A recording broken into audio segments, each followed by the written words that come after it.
Vai comprar itens, acessórios nerds, camisetas e moletons?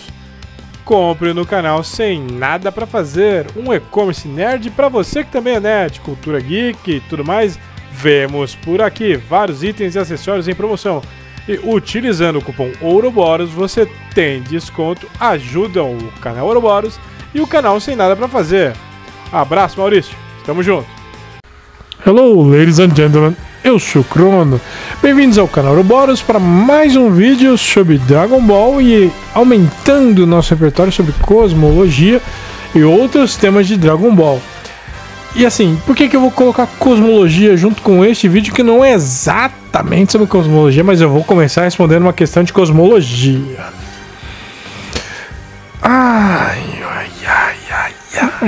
O mundo do Kaiô do Norte, o mundo espiritual, ou o mundo Macai, ou o mundo Reino Kaiô, são universos separados do universo 7? Vambora. Qualquer um de vocês. Alguém realmente acha que existe o universo 7, o universo 7 e 1/2, 7 e meio 3/4, 7 e meio 1/4, por causa dos reinos que são separados do reino mortal? Respondendo essa questão sobre serem universos separados, gente, é óbvio que não. Meus queridos, olha, os fatos apontam o seguinte: o universo 7 é um universo todo. Todos os universos de Dragon Ball, sejam pelo multiverso já apagado ou pelo o multiverso ainda existente, constituem de um universo físico, e cada um deste universo físico terá um reino espiritual, sendo este reino espiritual dividido entre outros reinos, o que significa que eles constituem o mesmo universo. Senão Frieza não iria para o torneio do poder como um representante do universo 7. Ele seria um representante do universo 7,5. O Zeno apagaria só metade do universo que perdesse, manteria o reino espiritual. Não, o reino espiritual constitui o universo ao qual ele pertence. O reino espiritual, o reino Ema, por exemplo, Ema, entre aspas, que tem um outro nome, não é exatamente como podemos assim abordar um universo separado do universo original. Porque o que acontece? Dentro da cosmologia de Dragon Ball, já temos um vídeo sobre isso, nós temos um universo, e dentro deste universo nós temos reinos separados. O reino mortal é um, ok? O reino mortal é um. Tá, mas e os outros reinos? E o reino Kaiô, e o reino Macai, são reinos que pertencem ao mesmo universo. Eles não são universos separados. Quando o Zeno apaga o universo 6, o universo espiritual 6 vai embora. O universo Kaiô 6 vai embora. O Kaioshin vai embora. Os deuses vão embora. Só os anjos ficam, porque os anjos pertencem à esfera do Zeno, a esfera do Daishinkan, do grande sacerdote. Mas as derivações de um universo como o universo, por exemplo, o 10, onde nós conhecemos o Kaiô do universo 10, etc., temos um aprofundamento da história. Lá na saga Black, esses caras vão embora, porque eles pertencem ao universo fixo daquele cara, que é o universo 10, que é o universo, se eu não estou enganado, é o universo da onde veio os Zamasu. O que significa que quando no torneio do poder o universo 10 foi apagado, seus reinos espirituais, os seus reinos Kaiô e os seus reinos Macais foram apagados. O que significa que estes reinos pertencem ao mesmo universo. E por que eu estou dizendo isso aqui? Porque, na verdade, houve um desafio ao nosso querido Júlio César, inscrito do canal Ouroboros, e assim, agradeço muito ao Júlio, porque ele sempre traz coisas, traz a sua opinião, ele não precisa concordar comigo. Júlio, Querido, se você estiver assistindo, eu sei que você comenta, eu sei que você assiste o canal Ouroboros. Meu querido, agradecimentos eternos a você também, meu querido. Não só o Nathanael que contribui financeiramente apoiando o canal, mas também traz ideias, também participa, é um cara engajado, você também é um cara engajado. Claro que se você apoiasse o canal, ó, papai te amava muito mais. Mas, querido, o que é o fato é que o reino de cada universo, seja o reino espiritual, seja o reino Kaiô, o reino Ema, entre aspas, o reino Makai, porque eles têm nomenclaturas diferentes, pertencem a este universo. E isso é um fato inegável, não dá pra fugir disso. Por que não dá pra fugir disso? Não é a sua voz, tá, Júlio? Até porque você não quis debater ao vivo, não quis falar comigo, né, queridão? Pô, vamos fazer um bate-papo pelo Discord e tal. Relaxa, eu não sou raluca. Eu não vou gravar você me assediando sexualmente, tem nada do tipo, até porque você não gosta de homem. Eu também não gosto. Não que você fosse uma puta gostosa, a gente vai ter um flerte aí. Tá bom, que eu sei que você não é. Então, o lance é: estes reinos pertencem ao universo da onde eles vieram, os universos originários. Reino Makai, Reino Kaiô, tudo aquilo que a gente conhece como dimensões espirituais e até divinas, pertencentes ao universo XYZ, não importa qual seja, pertence àquele universo. O universo 6 tem a sua propriedade, o universo 7 tem o seu, o 10 também tem, o 11... E todos eles têm, os 18 tinham, porque é esse o número exato de universo. Então todos os 18 tinham, mas aí, qual que era o desafio do Júlio? Provar que o céu destrói o sistema solar, que não é uma hipérbole. E ele trouxe vários fatos, é isso que a gente vai abordar no vídeo de hoje. Então, vamos lá, já deixa o seu like aí, querido. Deixa o seu like, curta, comenta, compartilha, chamem os amiguinhos, vamos debater Dragon Ball com toda a civilidade. E é o seguinte, é um espaço aberto a vocês, queridos. Vocês não precisam vocês não precisam concordar comigo. Não é uma obrigação. Gente, eu não sou dono da verdade, eu trago fatos. Vamos analisar isso. Eu sou um grande fã da obra. Eu amo Dragon Ball. É difícil para um fanboy entender que alguém que ama Dragon Ball nem sempre vai upar ele ao nível estratosférico, de estar no universo com peido. Não! Sabe por quê? Não! Porque não precisa. Vocês estão entendendo meu sentimento? Não precisa. É bom do jeito que tá. Se você acha que é necessário que eu diga que o universo tem que ser explodido com um peidinho do Goku, você tá errado. Você não gosta de Dragon Ball. Você gosta de Overpower. Então você tá procurando anime errado, porque existem outros animes, outros universos, outras escrituras muito mais hardcore do que Dragon Ball é. Dragon Ball é bom por outros fatores. Não é só Power Scaling que faz Dragon Ball ser legal. Power Scaling é uma bosta. Eu odeio Power Scaling. Power Scaling é bosta pra mim. Trabalho com fatos. Ah, mas você diz, eu vou comparar o universo com o outro, eu vou trabalhar com os fatos do universo. Quero que o Power Scaling se vá pra casa do caralho. Mas se fizer sentido, ok. Se não fizer sentido, ok. Entenderam? Claro? Ficou claro o suficiente? Então vamos analisar o que foi trouxe. O que foi trouxeram? Nossa, português passou longe. O que nos trouxeram aqui. E vamos ver os fatos do que foi abordado. Então deixa o like e vambora para esse vídeo aqui. Bora lá, galera. Então vamos lá a um dos argumentos principais do Júlio César sobre céu ser realmente capaz de destruir o sistema solar. Em um jogo canônico, olha as aspas, o céu mostra que ele realmente é capaz de destruir o sistema solar. Aqui tá a famigerada cena do céu destruindo o sistema solar no jogo canônico, onde o vídeo começa com Freeza, um Metal Freeza. Jogou a canonicidade no lixo, né? Acabou a canonicidade aqui, acabou, não acabou, desculpa. Jogou fora a canonicidade, cara. Oh, meu Deus, olha isso, o vídeo começa assim. Mas vamos ver a cena do game.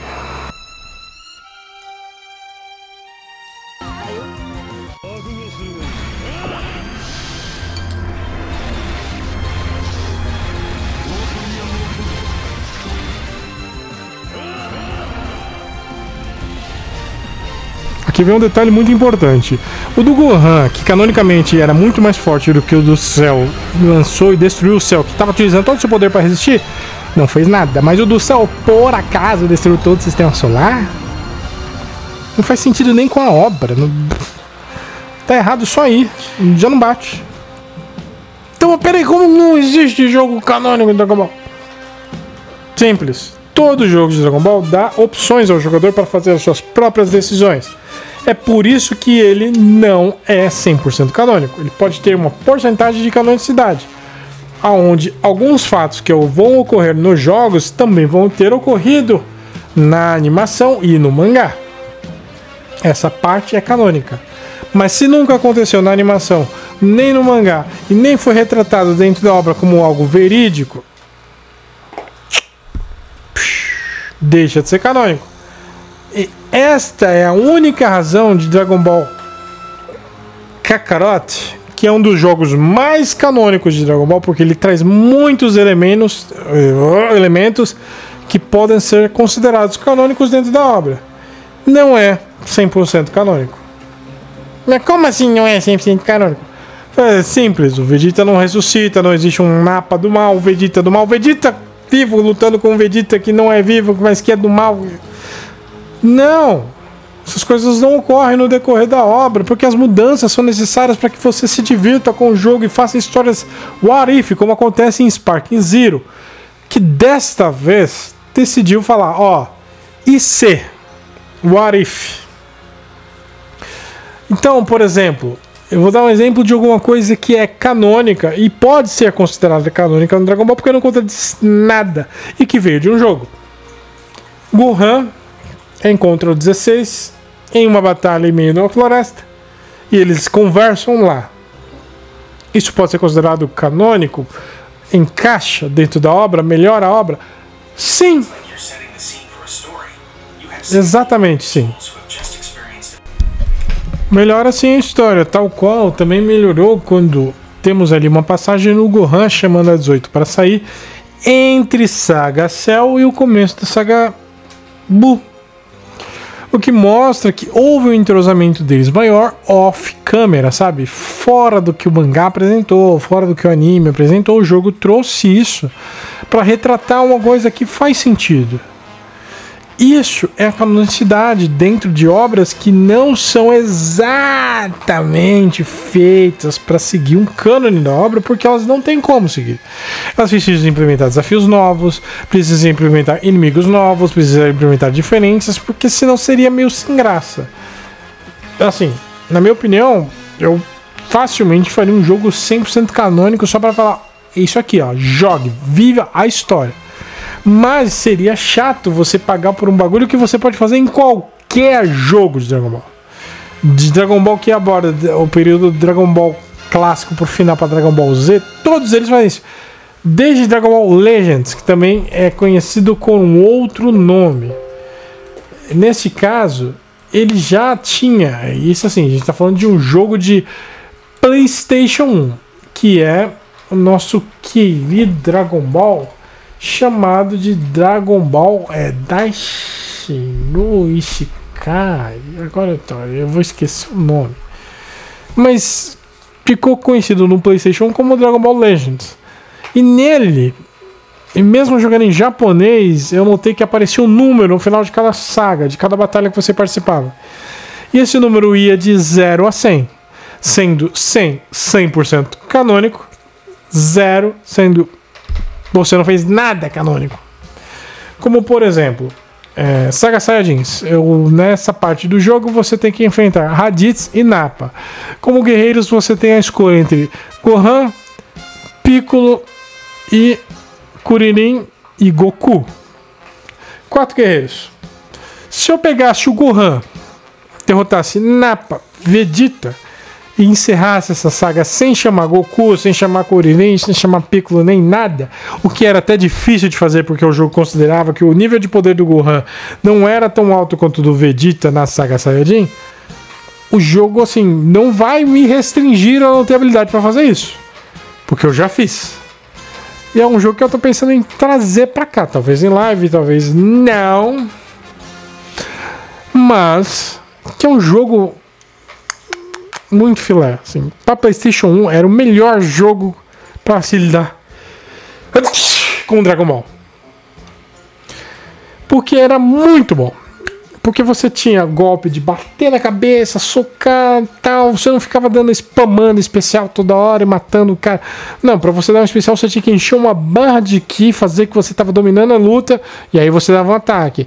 E o personagem que dava um ataque tinha uma barrazinha verde que ficava no cantinho que ia diminuindo conforme você fazia esse ataque. E de repente, de um certo número de ataques que você fizesse por você ter dominado o maior período da luta, você acabava derrotando esse cara ou não. Mas para tirar 100%, você tinha que fazer algumas colocações exatas, colocar o número exato do personagem e, inclusive, deixar alguns personagens morrer. Como, por exemplo, na batalha do Freeza, para você usar o Goku Super Saiyajin para lutar contra o Freeza, lá em Namekusei, quando o jogo chegava nessa parte, você tinha que fazer o Kuririn morrer. Você tinha que morrer de propósito, para que no final desta etapa, deste capítulo, você tirasse 100% do game. Isso é um jogo que pode sim ser considerado 100% canônico. Mas como eu posso simplesmente matar o Freeza usando o Kuririn, nem tudo que acontece nele é canônico. Deu pra entender? A decisão do jogador muda a canonicidade do game. Simples.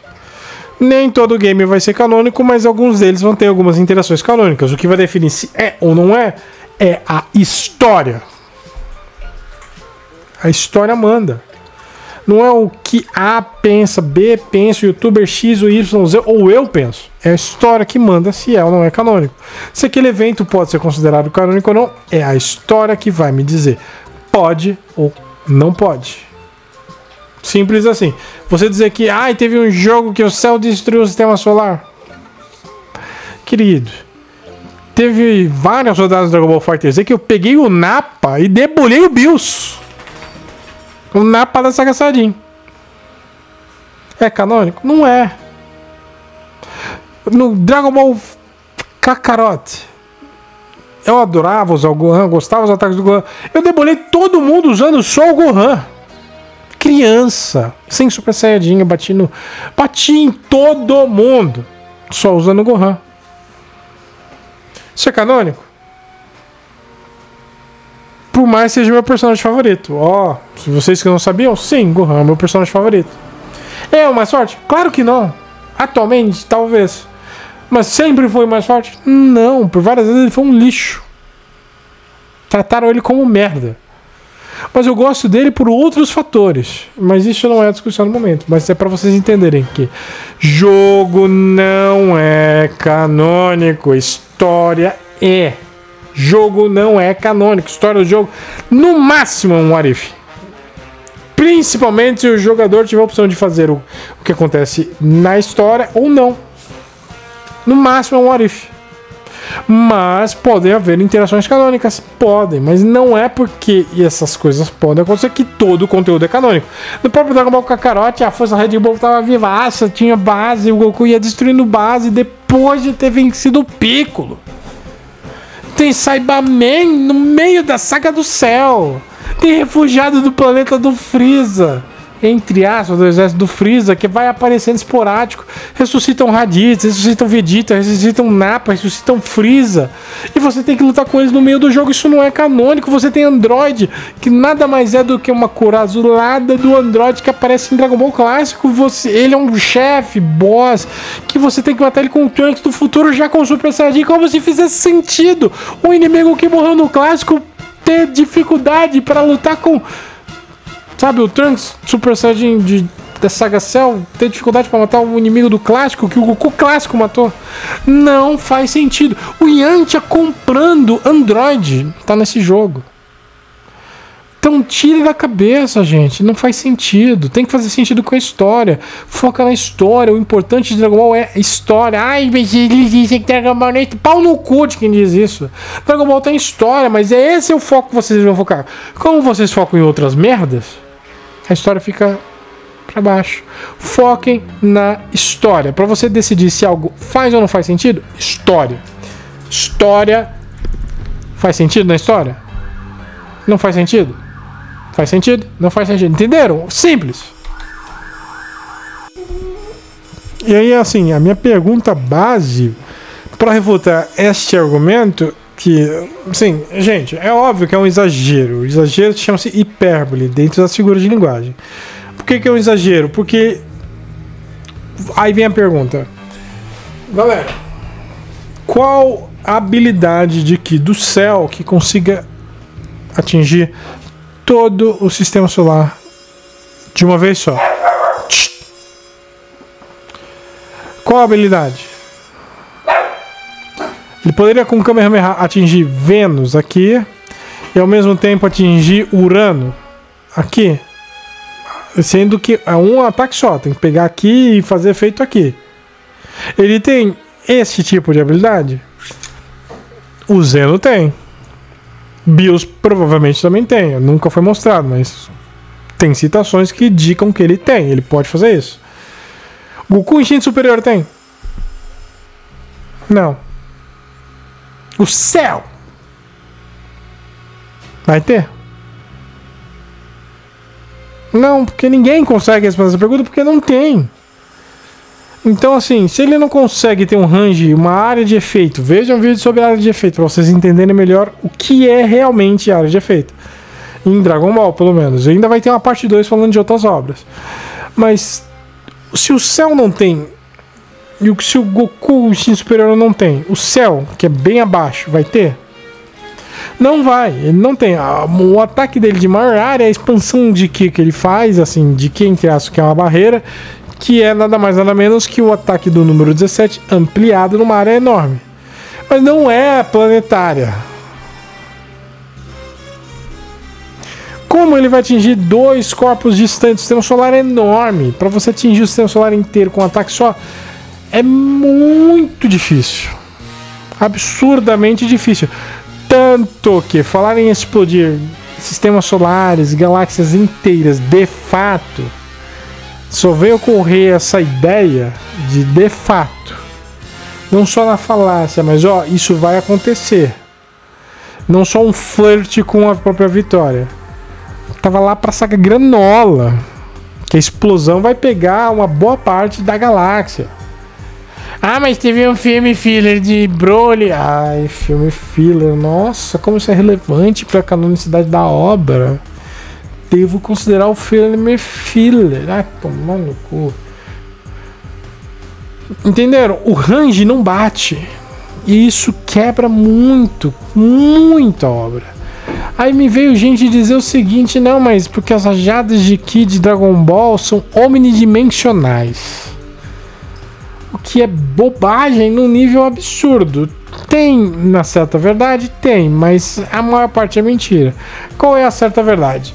Que pode ser sentido do reino Kaiô, dos reinos espirituais, ele pode ser sentido.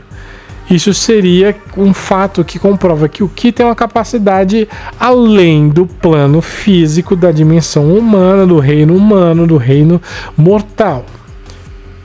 Mas dentro do reino mortal, o Ki nunca fez isso. Dentro do reino mortal, dentro do reino espiritual, ele já foi sentido por vários pontos em alguns momentos. Mas o céu tinha essa capacidade? Não. O melhor feito desse tipo de capacidade veio com Bios, Deus da Destruição, e Goku God. 2 caras milhões de vezes acima do nível do céu. E mesmo assim, ainda é controverso. Porque o universo físico sofreu de uma maneira, o universo espiritual sofreu de outra, e as duas nem se encaixam, não batem. O que comprova que o que foi sentido no mundo espiritual foi uma fração do Ki. Porque o Ki também contém uma parte de energia do espírito, não é só físico. É por isso que sim, é mente, físico, né? Plano físico, corpo e espírito. Ou seja, são vários elementos juntados e provavelmente quando você tem uma grande explosão de que parte desses elementos podem sim divergir para outros reinos. Não são outros universos, outros reinos dentro do mesmo universo. Mas o céu tinha essa capacidade? Não. E como é que a gente sabe? Vamos pensar. Quando o Celso explodiu Ainda na segunda forma, né? Seria a segunda forma mais forte dele. Além da forma perfeita, nem muito abaixo da super perfeita. Nem o caminhão da serpente, que tem 1 milhão de quilômetros, essa forma explodiu. E olha que ele utilizou todo o poder no seu ser. Essa forma precisaria ser, no mínimo, 5 milhões de vezes mais forte que a forma anterior. Assim, por cima, não lembro agora exatamente a conta, eu já fiz agora, mas não lembro de cabeça. Mas assim, era pra ser um nível muito... O Supercell, depois dele ter retornado da minuta lá e tal, da queda do planeta do Caio do Norte, ele tinha que ter milhares, milhões de vezes o poder que ele tinha para que ele afetasse um range grande o suficiente para englobar todo o sistema solar. Ou seja, falta range, falta um hitbox que atinja todo o sistema solar. Pelo menos a conclusão até o momento é essa, falta isso. Então assim, o jogo não é canônico. Falta um poder corretamente descrito dentro da canonicidade da obra que mostre que o céu possa atingir vários alvos ao mesmo tempo, porque a gente não está falando de 1 ou 2 ou 3 planetas. São 8 planetas e 445 luas, mais ou menos, não lembro exatamente o número. Fora um grande espaço vazio que tem que ser coberto ao mesmo tempo para que ele possa destruir o sistema solar de uma vez só. Então, peraí, uma vez só? Aí entra uma coisa que eu acredito. Com o tempo, o céu poderia destruir o universo inteiro. Já que já foi mostrado em Dragon Ball e tem vídeo sobre a cosmologia que o universo 7 não é infinito. Então, como a matéria é finita até no nosso próprio universo, em Dragon Ball também seria, já que é exatamente a mesma cópia, com algumas diferenças em relação aos planetas, etc, algumas descobertas. Então assim, tá, depois de um tempo o céu poderia destruir o universo? Com certeza. Qualquer um que sobrevivesse tempo suficiente e vivesse tempo suficiente para fazer alguma coisa, faria, incluindo destruir o universo. Basta você explodindo planeta por planeta até chegar no final, onde não haveria mais nada. Mas ele fez isso? Tem cara de que ele faria isso? Não, não tem cara. Então, infelizmente, pro céu tá faltando feitos e fatos. Porque a fala é muito contraditória com o próprio anime, com o próprio mangá. É possível que ele consiga reunir energia suficiente para fazer um estrago grandioso? Com certeza. O sistema solar inteiro é muito grande, não cabe, não casa, não vai valer a pena. Então é isso, galera. Isso foi só uma breve explicação, então deixa o like, curta, comenta e compartilha. Sigam o dragão. Valeu, pessoal, até o próximo vídeo. Torne-se um apoiador do canal. Agradecimentos eternos ao nosso querido Natanael Vieira. E a você que assistiu o vídeo até aqui, bora lá, sigam o dragão. Valeu!